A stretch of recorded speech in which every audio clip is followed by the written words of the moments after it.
Dot Solutions. Add-on desired. Hello viewers, welcome to our Dot Solution Daily Current Affairs. I'm Lokesh Penugunda.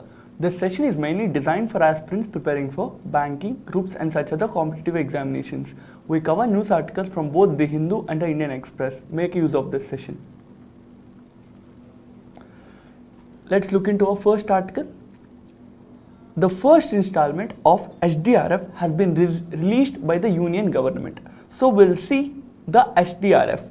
The HDRF stands for State Disaster Response Fund. So as we can see that this is a fund mainly to be used to tackle the disasters, and this fund would be used by the states.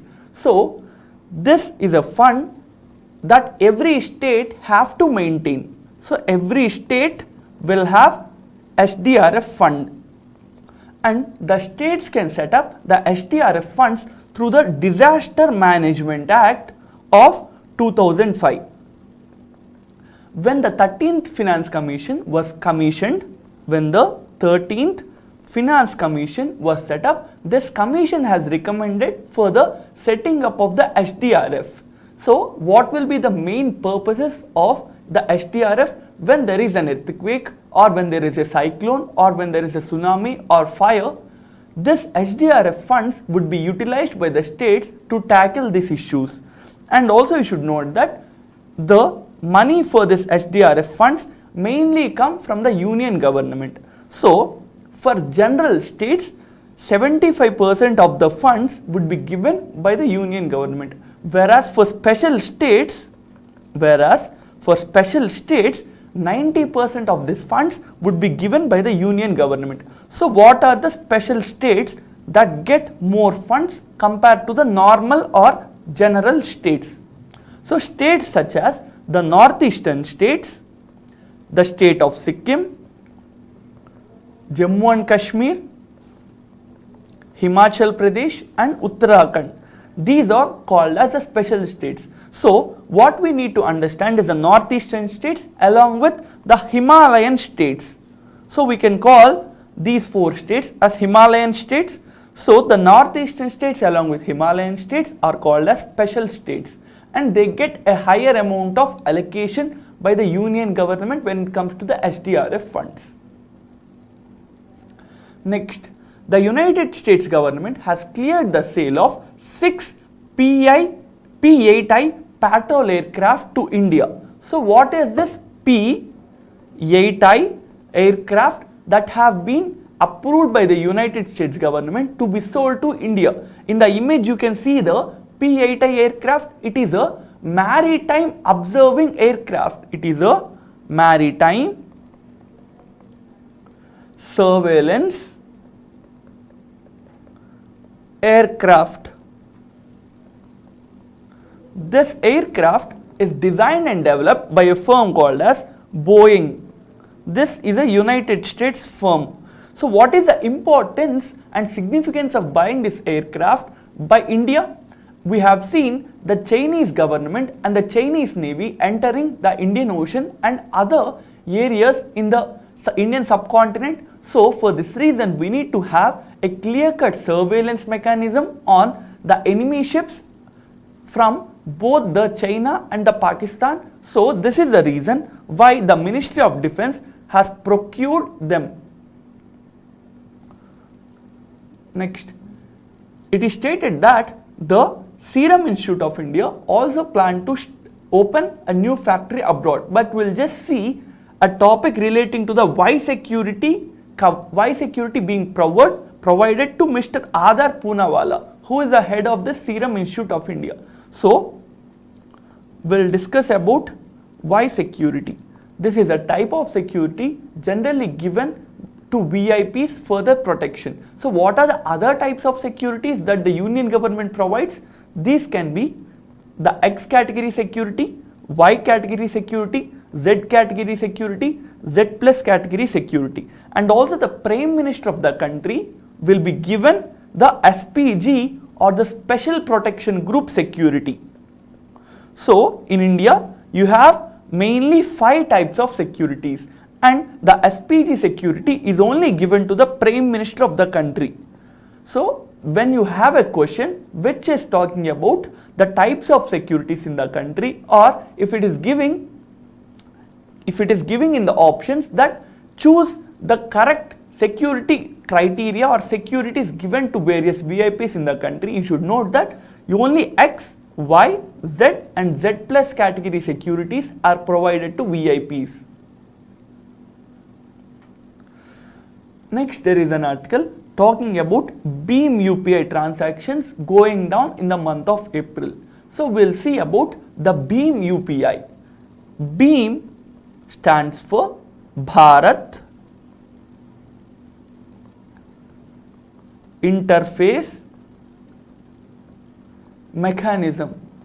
Next, we have an article dealing with the BHIM UPI transactions. The BHIM UPI transactions were stated to be reduced from the last month of this year. So we'll see the BHIM UPI. So what does BHIM stands for? BHIM stands for Bharat Interface for Money. So what is BHIM? BHIM is a mobile payments app. Mobile payments application or an app. And this is based on the NPCI's,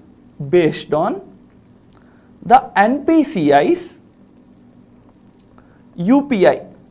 So what does NPCI stands for? It stands for National Payment Corporation of India. And the National Payment Corporation of India has brought in the UPI. So what is UPI? UPI stands for United Payments Interface. So the United Payments Interface was brought by the NPCI. So what is the difference between the UPI and BHIM? UPI is a platform.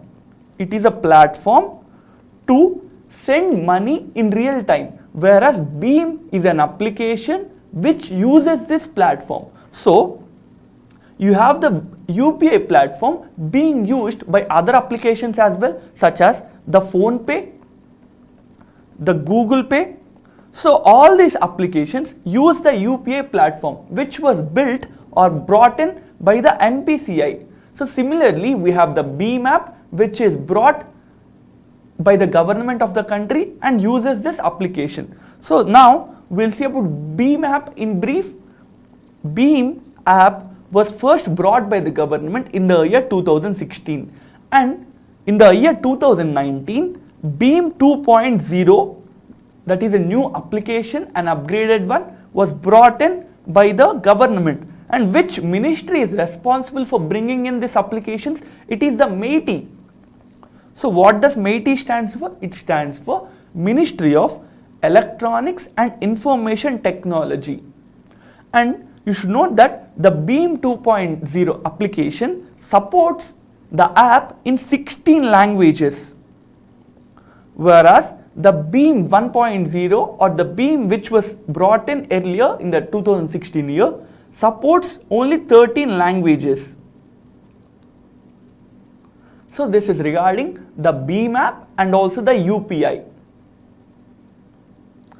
Next, we have an article where it is stated that the country Ireland has curbed Indian travel. So we'll see about the country Ireland in this session. So you can see the Republic of Ireland or the Ireland in general. It is in the west of the country Great Britain.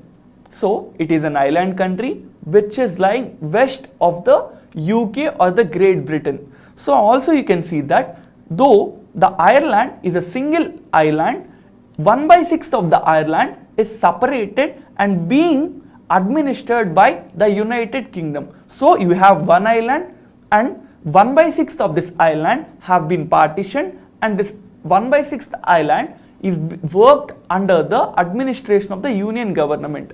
So what was the main reason for the bifurcation of this island?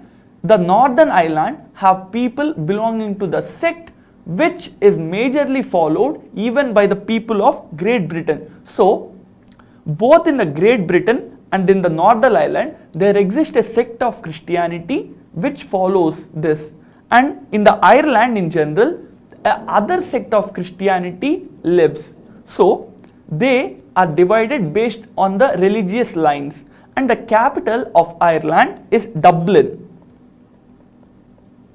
And due to the reason of bifurcation on religious grounds, from 1960s to 1990s there was huge political turmoil and violence in the Northern Ireland, because there are people who supports the Northern Ireland's integration with the Republic of Ireland, whereas there are other people who supports the Northern Ireland to stay with the United Kingdom.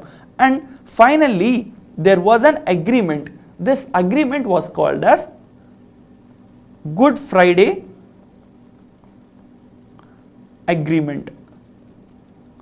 And once this agreement was signed, there was peace in the both sides of the border.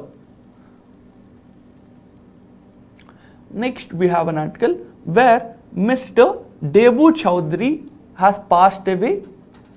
So Mr. Debu Chowdhury is relating to the field of sitar, and for his exponential work in the field of music and in the field of sitar, the government has conferred on him awards such as Padma Shri, Padma Bhushan and Sangeet Natak Academy Awards.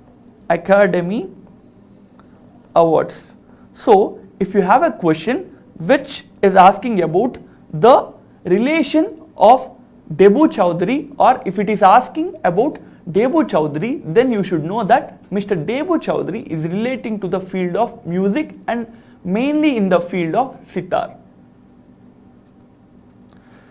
Next we can see that after setting up of a special task force in the Jammu and Kashmir Union Territory, this task force has recommended for a removal of a teacher in the Union Territory of Jammu and Kashmir. So we'll see about this special task force. So this special task force was brought in the Union Territory of Jammu and Kashmir. The major objective of establishing this special task force is to remove those government employees who are supporting the insurgents, who are supporting secessionism and who are supporting extremism in the Union Territory of Jammu and Kashmir. So by identifying and by able to remove those elements that are supporting anti-India activities, the government aims to get rid of them and bring in those people who support the welfare of the people and support the Indian Constitution. So the task force committee was set up in the Union Territory of Jammu and Kashmir.